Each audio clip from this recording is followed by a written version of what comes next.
mais uma vez com vocês nestas conversas com o mundo para vos trazer mais algumas notícias da atualidade e algumas percepções pela minha parte em relação ao que se passa no mundo. Ultimamente temos visto que os jogos de poder no mundo têm andado de alguma forma de mão em mão a tentar ser de alguma forma reprogramados. Está-se a tentar passar de mão os poderes do mundo. E muitas outras coisas mais. O inimigo do clima está a mudar para o inimigo da inteligência artificial. Vai ser o próximo grande problema da humanidade, é a inteligência artificial. De alguma forma o clima e a sua mudança vai deixar de ser tão importante perante os meios de comunicação, vai tudo estar mais voltado para o nosso próximo inimigo, que é a inteligência artificial. Há muitas coisas neste momento do mundo a mudar. O mundo está, sem dúvida, à beira de uma mudança radical, penso eu, em vários sentidos, não é? E nós não temos ainda qualquer noção do que é que poderá acontecer. Todas as cartas estão na mesa, os dados estão jogados ao ar, quais são os números que vão cair é que ninguém sabe ao certo. Mas que realmente os destinos já estão traçados, já estão. Nada está decidido e tudo está decidido, porque com os dados no ar, o número que vai ser decidido quando eles caírem, ficarem juntos, esse número já está decidido, mesmo que nós não tenhamos a consciência dele ainda, mas isso já está nos livros do destino, não é? Uma coisa é certa, não é? A Rússia e a NATO não sabemos qual é o desfecho que isto vai dar. Esperemos que isto não traga uma guerra, uma terceira guerra mundial, que se alastre para o mundo inteiro, que de alguma forma possa trazer um conflito nuclear.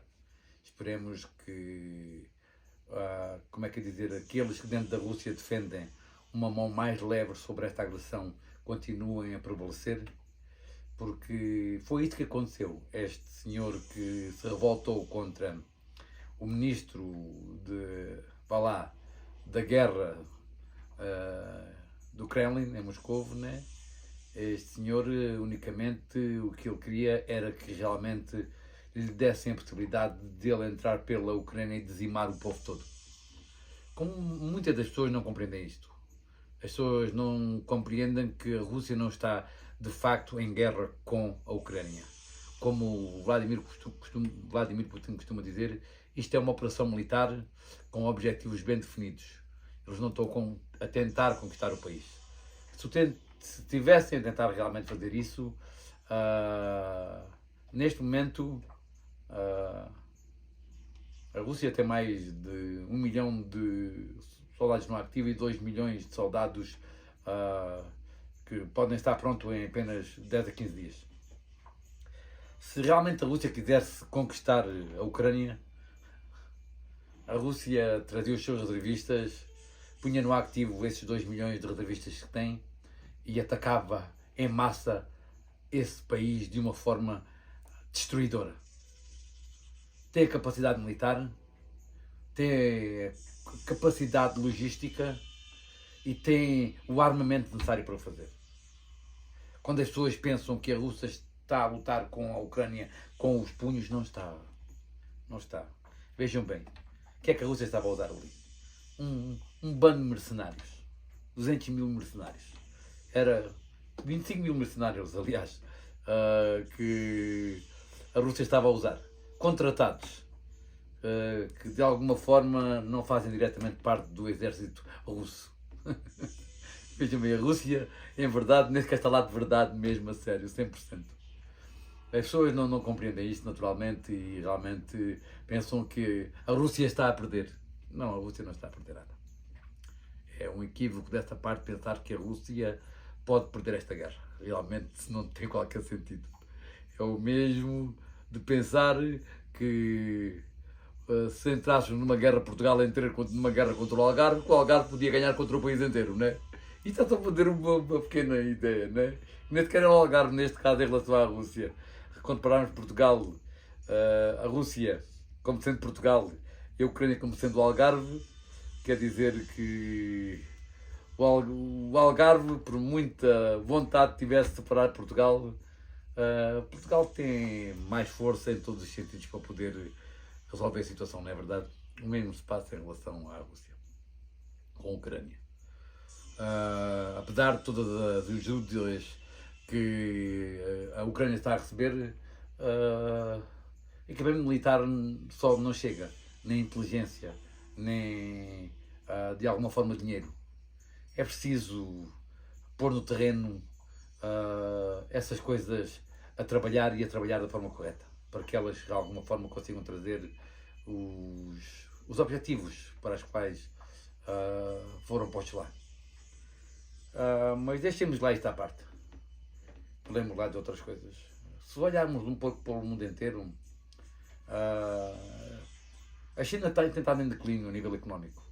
Há muitas empresas que têm estado a sair da China derivado, compreenderam que a China não é um lugar seguro para estar, que realmente no futuro a China trará problemas e por sua vez haverá sanções à China que não permitirá a essas fábricas exportarem os seus produtos da China, e o produto da China que as pessoas pensam que está perto do americano, se calhar não está assim tão perto do americano, mais pessoas pensam, porque há quem acredite que o GDP que a China apresenta é falso.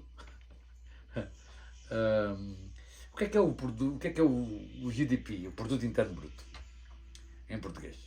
O Produto Interno Bruto não é mais do que os gastos públicos e privados, do que os investimentos públicos e privados e os gastos do governo, mais exportações, menos importações. Isto é o cálculo necessário para se poder chegar ao que é o GDP, ou que seja o Produto Interno Bruto, né?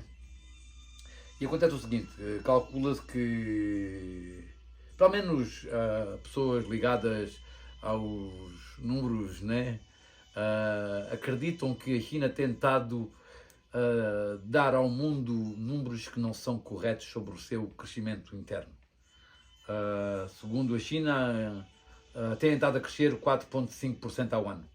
Segundo alguns estudos económicos feitos em relação às exportações da China, às importações da China e à possibilidade do seu produto interno de consumo e de investimento, não só a nível pessoal, mas como a nível de empresas, não se encontra aí os números que a China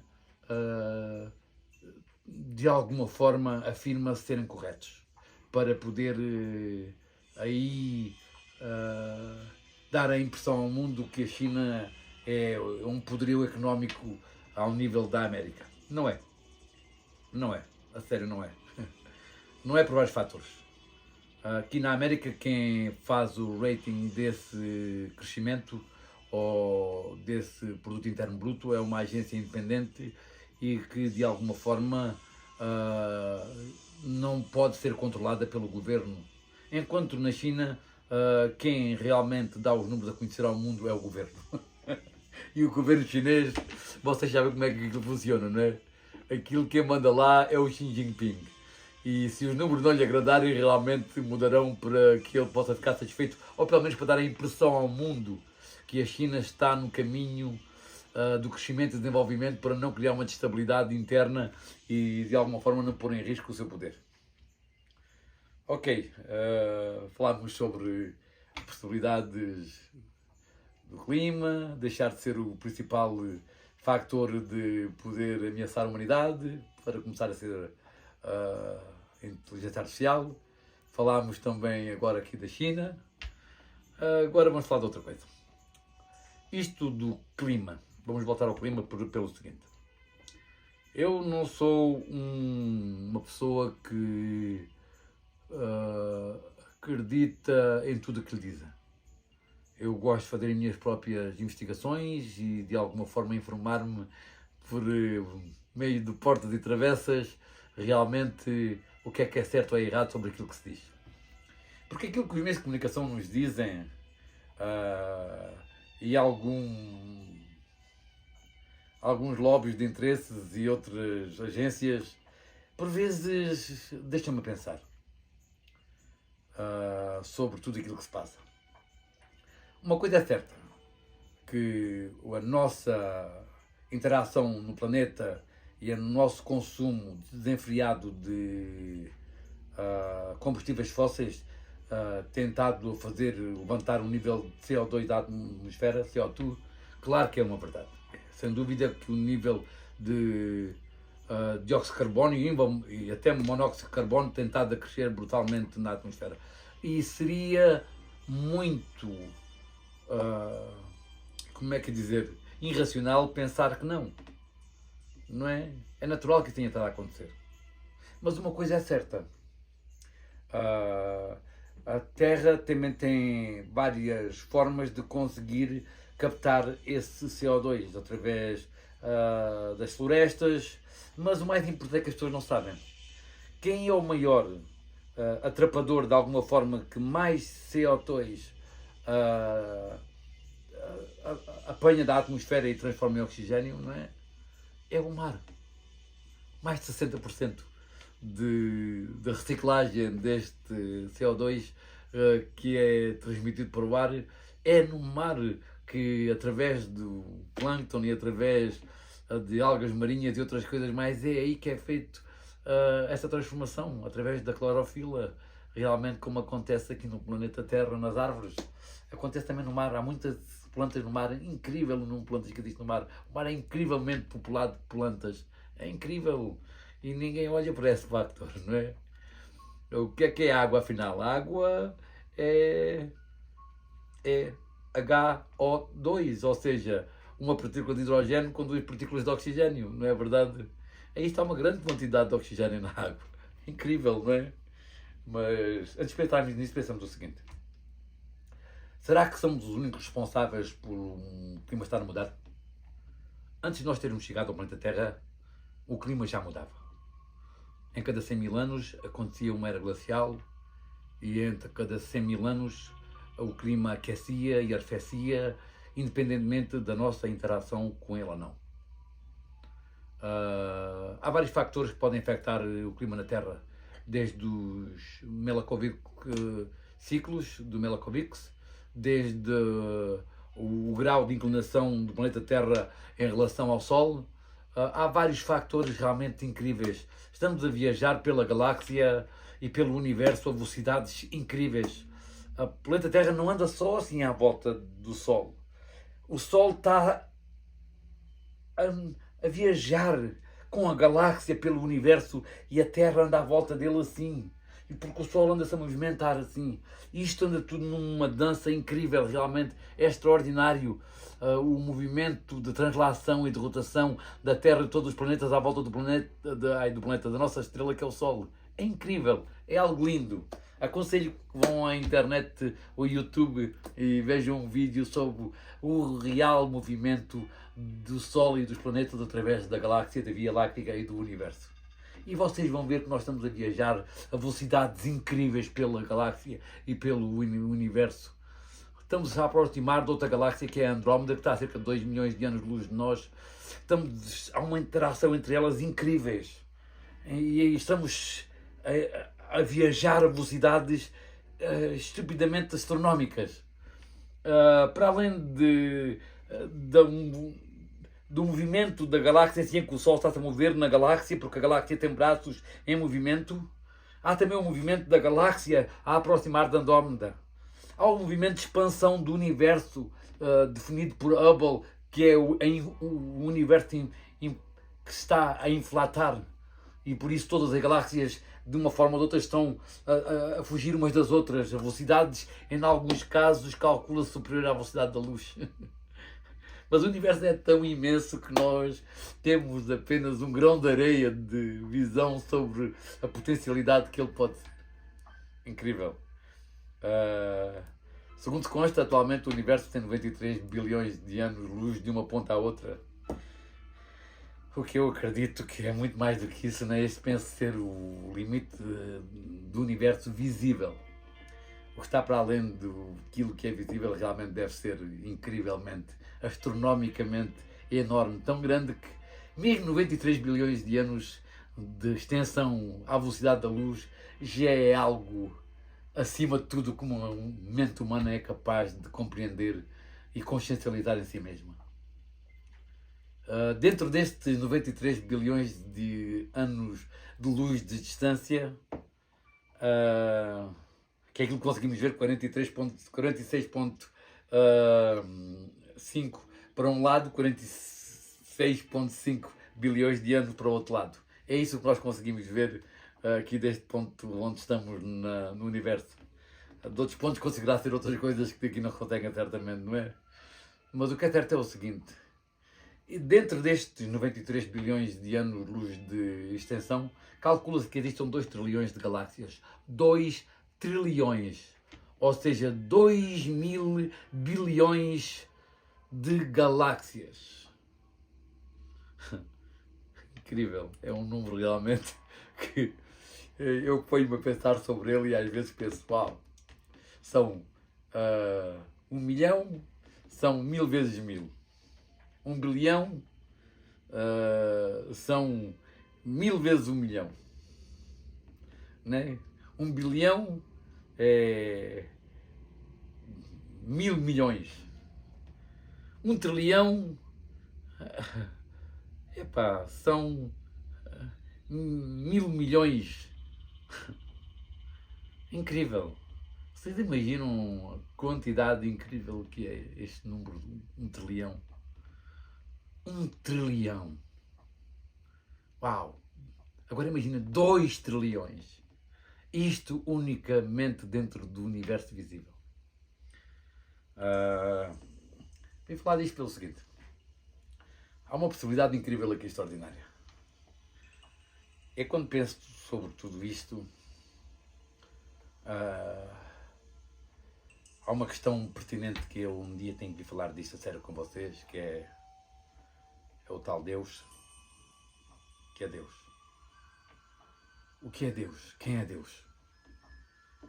Onde está Deus? Quem foi que fez Deus? Porquê é que Deus existe?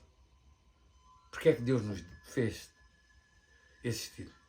Qual a razão de estarmos aqui? Qual a razão por que existimos? Se existe um Deus, qual a razão de Ele ter criado a humanidade? Eu acredito que existem outros planetas habitados em outras partes do universo. Também foi esse Deus que os criou? Isto, em termos de religião, isto é algo que realmente eu acredito que cada um de nós, eu e vocês desse lado, cada um tem a sua visão própria e eu não quero que ninguém desacredite em Deus por aquilo que eu acredito ou não acredito. Mas há questões pertinentes que realmente me fazem pensar sobre isto. Eu acredito que se nós temos uma alma, o planeta Terra também terá uma alma, a galáxia também terá outra alma e o universo também terá uma alma. E essa alma será Deus. E como nós somos parte do universo, nós somos Deus também. Somos parte da sua experiência, somos parte daquilo que Deus é na sua expansão, no seu autoconhecimento, no seu desenvolvimento e talvez na sua compreensão da matéria e de tudo aquilo que existe nela. Não consigo enquadrar o Deus da Bíblia, do Torá ou do Corão na minha intelectualidade, ou pelo menos na minha mente científica. Sem dúvida, as religiões têm sido bastante importantes para a formação moral e desenvolvimento da sociedade em paz e com regras que de alguma forma nos fazem respeitar uns aos outros e trazer harmonia entre as comunidades. entre as sociedades. Mas, olhando para a religião do ponto de vista científico, compreendo que a religião não é mais do que um instrumento para poder, como é que é dizer, formatar, é como que um formato onde as pessoas devem viver para poder estar em paz umas com as outras. A religião, para mim, não é extremamente importante que elas existam, porque elas têm trazido ao mundo um pouco de equilíbrio. Sem religiões, realmente, e sem esse temor ao lado negativo daquilo que somos, ao outro lado de Deus, que eu não quero mencionar o nome, porque penso que é ilógico, não é? O outro lado daquilo que é positivo, sem o medo, sem o receio de sermos punidos por Deus, por termos cometido os pecados, que eu acho que no mundo nada é pecado, e tudo pode ser. Isto, a perspectiva com cada um olha as coisas, é de uma forma diferente, certamente. Eu penso que há coisas certas e coisas erradas, e só porque são erradas não quer dizer que sejam pecados. Há coisas que são certas numa determinada circunstância e erradas noutra. Por isso, será que isso é um pecado numa circunstância e noutra não é? Quer dizer, há aqui muitas questões que me fazem pensar, não é? E esta, sem dúvida, é uma delas. É que uma coisa certa hoje, amanhã pode ter uma coisa errada. E vice-versa, uma coisa errada hoje, amanhã pode ter uma certa. Será caso que hoje é pecado e amanhã deixa de ser? Se existe uma lei universal criada por Deus, certamente sempre será um pecado aquilo que é um pecado e nunca será um pecado aquilo que não é um pecado. Ou o que é errado e o que é certo para sempre, não é? Eu penso que não devemos levar as coisas assim tão à regra, não é? Penso que a cada circunstância traz novas possibilidades e novas formas de vermos as coisas. Por isso é importante aprendermos a respeitar as perspectivas de cada um e a compreender a razão de cada um fazer as coisas que faz e da forma como que faz. Independentemente delas serem contra as nossas, o mais importante é que nós tenhamos a capacidade de nos pôr nos pés dos outros e compreender a razão porque é que eles tomaram as decisões de fazer aquilo que fizeram ou de fazerem aquilo que fazem. Só porque não nos agrada aquilo que alguém diz, por exemplo, não quer dizer que essa pessoa não tenha o direito de o dizer. E é isso que é o direito à liberdade de expressão. É quando alguém que não gostamos diz algo que nós não concordamos. E nós devemos ser fortes o suficiente para ter a capacidade de defender a liberdade e o direito que essa pessoa tem de poder exprimir-se e dizer aquilo que pensa e acredita, independentemente de ser tudo contra tudo o que nós acreditamos. A isso chama-se liberdade de expressão. E a liberdade do ser é exatamente nas mesmas proporções, numa perspectiva do ser. Devemos ser quem somos em todas as suas possibilidades.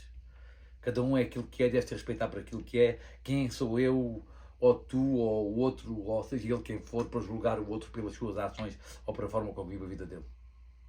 Cada um é livre de viver a vida conforme quer. Por isso é que eu não tenho nada contra a comunidade LGBTB, community QI, há tantas letras nisso que algumas coisas realmente para mim perderam um pouco o sentido, mas eu defendo o direito deles serem aquilo que são e não tenho nada contra eles de forma nenhuma. A única coisa que eu realmente não concordo nesta onda toda destes pronomes e destas,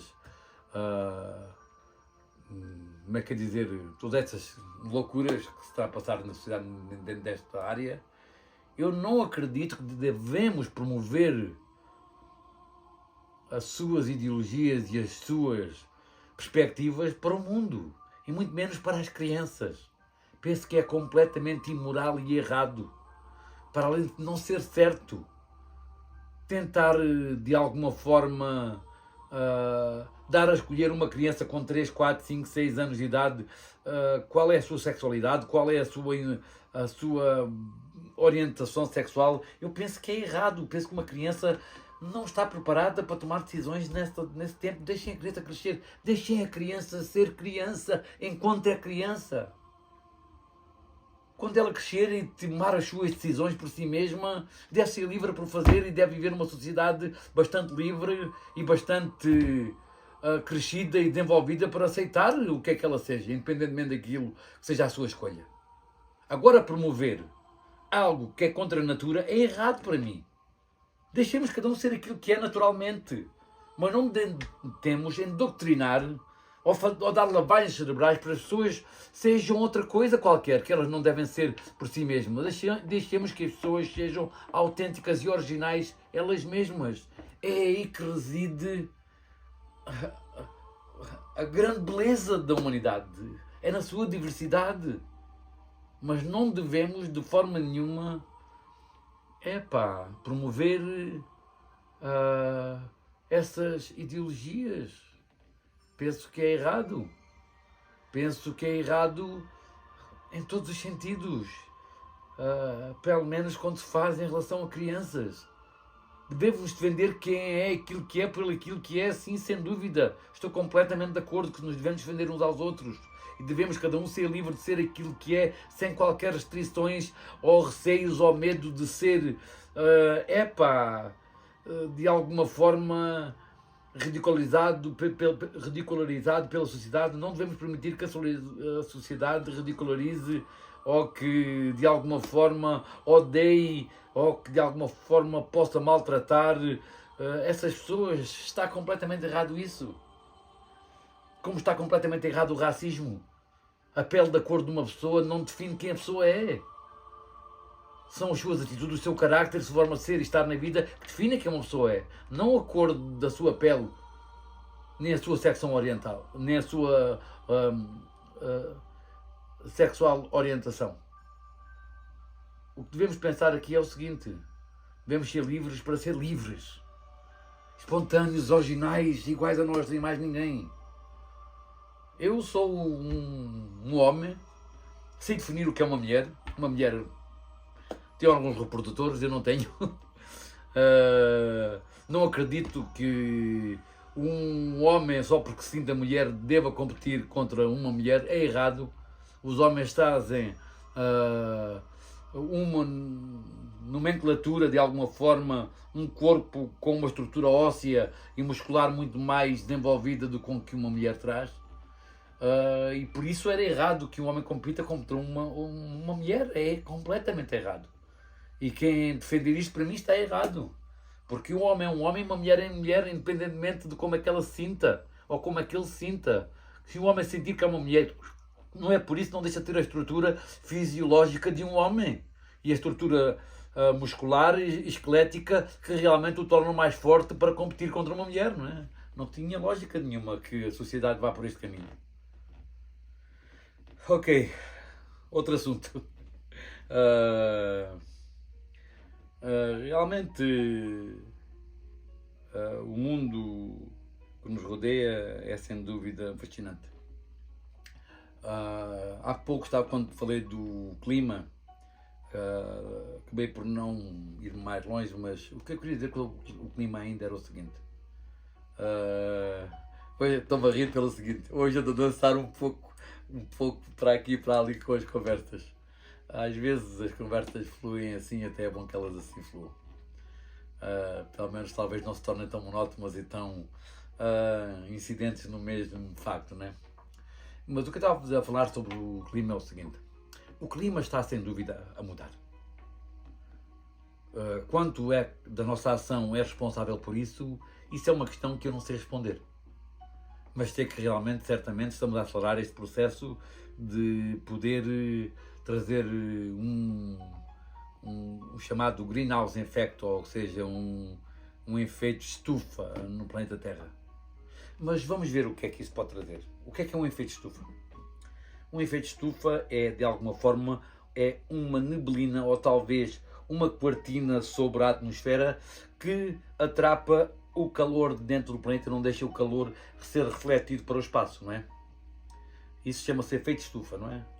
Ao se fazer isso, por sua vez, as plantas crescem mais rápido, desenvolvem-se mais árvores, mais verduras. Vocês vejam aquilo que acontece dentro de uma estufa. Porque é que muitos dos alimentos que nós comemos hoje são criados em estufas? Porque aí tudo desenvolve mais rápido, existe mais verde, existe mais desenvolvimento das plantas muito mais rápido, muito mais acelerado, e realmente isso é extraordinário. Por isso, se o efeito de estufa acontecer, eu acredito, no sentido positivo, que isso pode trazer mais verde ao planeta Terra. Haverá mais tempestades, haverá mais calor em certos sítios, mais frios noutros, porque o mundo é incrível em termos do clima, principalmente quando os climas são extremos. Eu acredito que realmente partes do planeta onde hoje é deserto serão florestas, e hoje onde são florestas um dia serão desertos. O que é certo é o seguinte: o clima, a coisa mais certa sobre o clima é que o clima é incerto. Nem os meteorologistas conseguem acertar qual é o clima para amanhã. Mesmo aqueles com os mais sofisticados instrumentos de medição, com satélites, com radares, com monitores espalhados pelo mundo inteiro para monitorizarem as velocidades do vento e as direções delas, e isso tudo, e de um momento para o outro tudo muda. Temos previsão que amanhã vai chover o dia inteiro e no outro dia temos um dia de sol espetacular. E por vezes, do nada, quando está um dia lindo, começa a chover. Realmente isto do clima é extraordinário. O que eu quero dizer sobre o clima é o seguinte: o clima tem estado em constante transformação desde o começo da história do planeta. E vai continuar para sempre. É um dos sistemas mais instáveis que existe dentro de todos os sistemas de quais nós dependemos. Sem dúvida, o clima está a mudar. Sempre esteve e sempre estará. Qual a nossa capacidade de se adaptar a essa mudança? Aí a questão é outra. Nós tivemos a capacidade de se adaptarmos a desertos e ao Polo Norte e a viver em regiões extremamente remotas do planeta. Há pessoas a viverem desde o deserto do Saara ao Polo Norte, às tundras no norte da Rússia, na Sibéria, nos trópicos.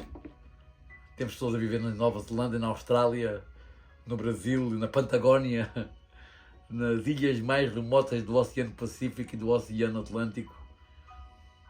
Conseguimos adaptar a todas as regiões do planeta, com os seus mais diversos tipos de temperatura e mais diversos tipos de clima.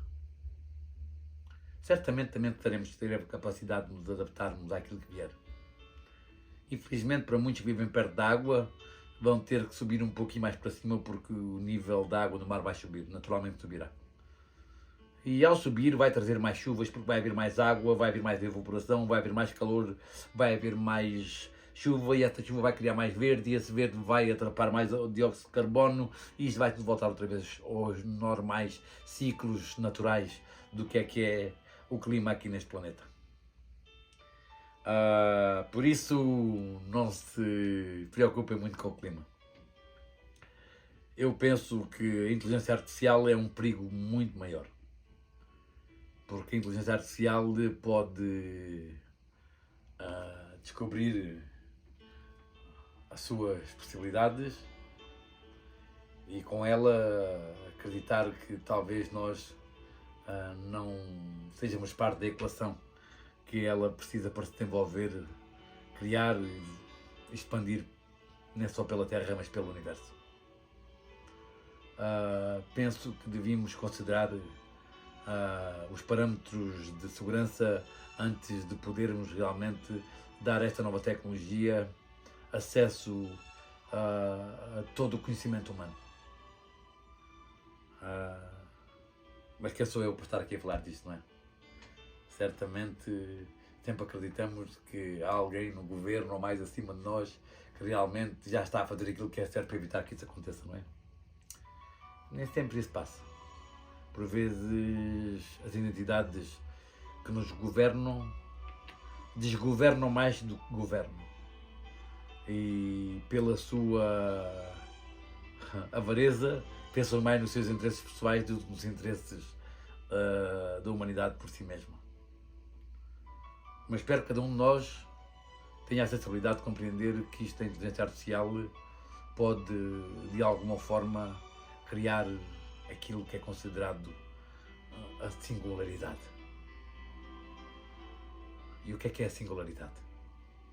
Singularidade é quando essa identidade de inteligência artificial adquirir uma consciência própria e se considerar por si mesma uma identidade viva e consciente de si e de tudo aquilo que a rodeia, com poder de decisão sobre o sim e o não, sobre a vida e a morte, sobre aquilo que melhor fazer para a sua própria proteção e o teu próprio desenvolvimento, crescimento e expansão, talvez. Não sabemos o que é propriamente ser inteligente. O que é ser inteligente? Eu às vezes quando olho para certos seres humanos e me dizem que ali está um ser inteligente, eu ponho-me a pensar, né? Uau! Se isto é inteligência, então eu não sei o que é não ser inteligente, não é? Uma coisa é certa. Somos todos diferentes nesta igualdade que nos torna todos humanos. E é nessas diferenças que nos devemos apreciar uns aos outros. Cada um está no nível que deve estar, cada um é quem é, e devemos, apesar de às vezes nos rirmos deles, devemos aceitá-los como são. E eu aceito o mundo inteiro como é. Não tenho nada contra ninguém, eu sou quem sou e os outros são quem são, e eu respeito cada um na sua identidade e individualidade. Hoje vinha falar de algo completamente diferente. Como sempre, eu sempre trago uma ideia diferente para falar e acabo por falar de outra que realmente nada tem a ver com aquilo que eu vinha falar. Mas isto são conversas entre mim e vocês. Mais uma vez, aqui fico hoje nesta conversa com o mundo e até o próximo episódio. Fica bem desse lado. Bye bye.